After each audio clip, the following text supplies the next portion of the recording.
We're just 2 days away from the 2025 NFL schedule release in full. So to gear you up, we're looking back at the best games of the 2024 season. Today we go back to one of the most incredible endings of the season in this Ravens-Bengals matchup. I just know it's going to be a dogfight. Burrow's a great quarterback. Chase is a great receiver. We've always been the Ravens. We were the Ravens last week. We're going to be the Ravens on Thursday night, right? Now he throws over the middle, and it's caught on the run. Chase at the 45, angling toward the far sideline at 30, 20, 15, 10. Touchdown! Jamar Chase. Lamar from the shotgun. Drops to throw. Lob for the end zone. He's got a man. He's got Andrews. He's got a touchdown! Oh, this house is on fire! Burrow going deep. Jamar Chase is putting on one of the great shows in Bengals history. Now watch this little Steph Curry little jump, and look at the follow through. Touchdown Ravens! Throws it into the end zone. Oh. Chase makes the catch, and it looks like the Bengals will go for two with 38 seconds to go to try to win the game. Burrow throws to the end zone. It's incomplete. We came out on top, so that's all that matters. Oh, man, I can't wait for next season, okay? What games will join that list next season? The full schedule for the 2025 NFL season is released on a primetime special. It's coming your way this Wednesday night, 8 Eastern. That's just 2 days away on ESPN2. An annual 2-hour special. We'll all be here to talk about all of it as we find out the games with you. All right, rookie camp underway for the Jags, and we've all been curious to see what position that man is playing, Travis Hunter. So far, he's been playing wide receiver a lot. We know Liam Cohen and the Jags have a plan in place. And Hunter was asked about how he's been splitting his time between the two units since he was drafted last month. I've been already getting integrated to the defense. I've been doing offense and defense. The past 2 days, I just came out here and did offense. So much different, you just got to get used to it. It's just a lot of different type of calls, but other than that, the defense is pretty easy. Just got to get used to the offense. Just longer calls and, concepts are different. The organization expected a lot out of me. Expect me to come out here and play right away, so I'm going to do whatever it takes for me to get out there and play right away. Now, here's why it might make sense for him to play more receiver on this particular team. Trevor Lawrence last year struggled throwing to vertical routes, ranking 20th or worse in yards, completion percentage, and touchdowns.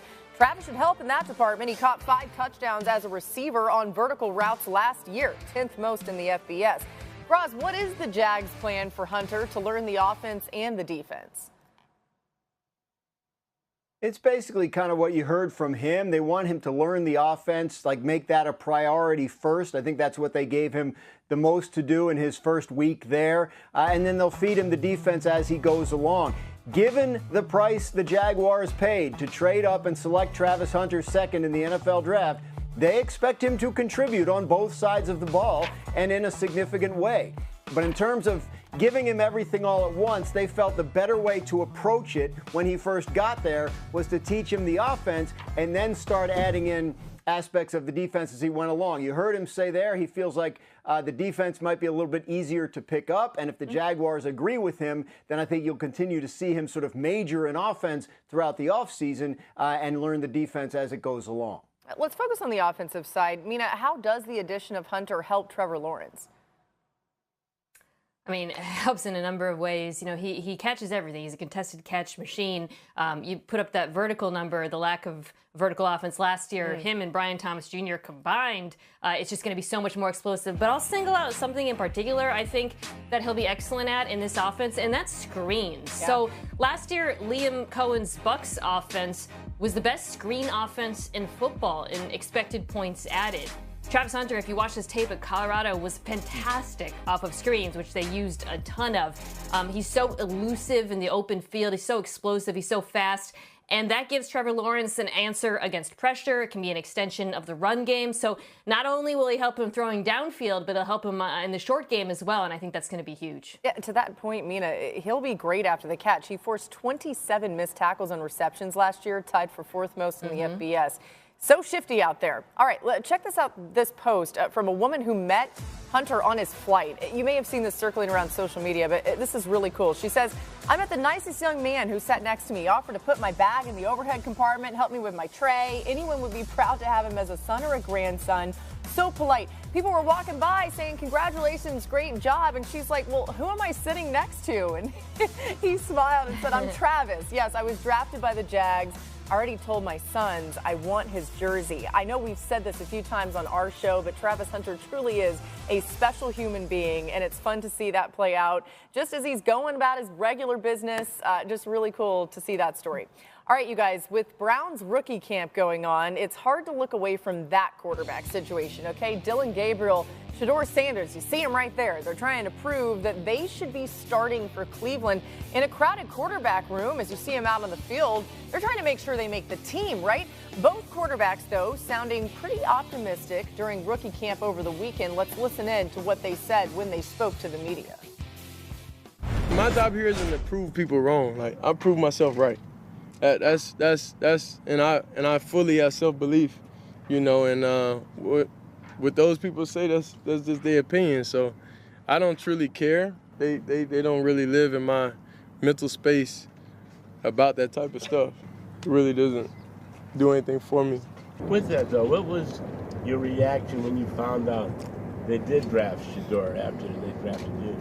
Yeah, I love it. You know, I love it because of who it is. You know, I think just for us both, you can learn from one another, but also it's not just us two in the room, at least for right now it is, but you know, going into the year, Kenny, Joe, and even Deshaun, just a bunch of guys who played a bunch of ball that we can all learn from one another.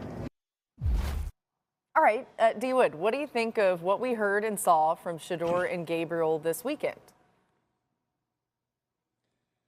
Yeah, listen, I think the media out there in Cleveland, you know, drumming up the fact that it's two rookie quarterbacks, the competition. I think both of those guys did a good job of not allowing it to wedge and become the focal point of the whole weekend. And listen, they're going to have to earn their keep. They're both, you know, 3rd and 5th round draft picks respectively. Nothing's going to be given to them.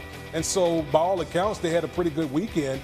You know, they're still going to be in stiff competition with two veteran guys. And obviously with Kevin Stefanski calling the plays, is, you know, we're going to see if one of these guys emerges later on in training camp. Yeah, and I think the Browns are open to that possibility, D. Wood. Now, the two veteran guys you mentioned, obviously, Joe Flacco and Kenny Pickett. We don't expect Deshaun Watson to be a factor as he recovers from his injury. I would think they open up, the offseason program and training camp with Flacco as the number one guy because he's got the most experience. But they're going to try and get all these guys as many reps as possible in their rookie minicamp, which is almost always classroom heavy and not a lot of on-field work. Kevin Stefanski put in some 7-on-7 passing drills so he could get Shedeur Sanders and Dillon Gabriel some reps that they don't usually have in rookie minicamps. So they will be conscious throughout the offseason of getting everybody a fair number of reps so they can make an informed decision. It is a wide open competition among those 4 players, and they are completely open to the idea of any of the 4 winning the job. That's just fascinating information there from Graz that shows you how difficult it may be to get all of these guys the reps that they need to really see what they want to see, knowing that certainly it is a crowded room. So really interesting stuff. All right, we got a lot more coming your way here on the show. Don't go anywhere. Coming up, the Giants believe they have their franchise guy in Jackson Dart, but how long will the rookie be waiting on the sideline? Graz weighs in on New York's QB plans. You don't want to miss what he has to say about that. It's coming your way next. And we got more of the best in Cowboys-Eagles history as we count down to the season opener. Remember this Donovan McNabb scramble on Monday Night Football?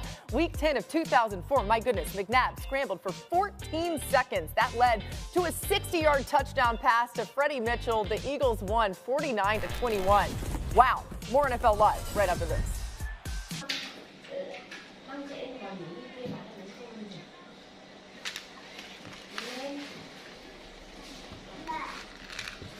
Chào tất cả mọi người đã quay trở lại với kênh của mình. Hôm nay mình sẽ hướng dẫn các bạn làm vòng bằng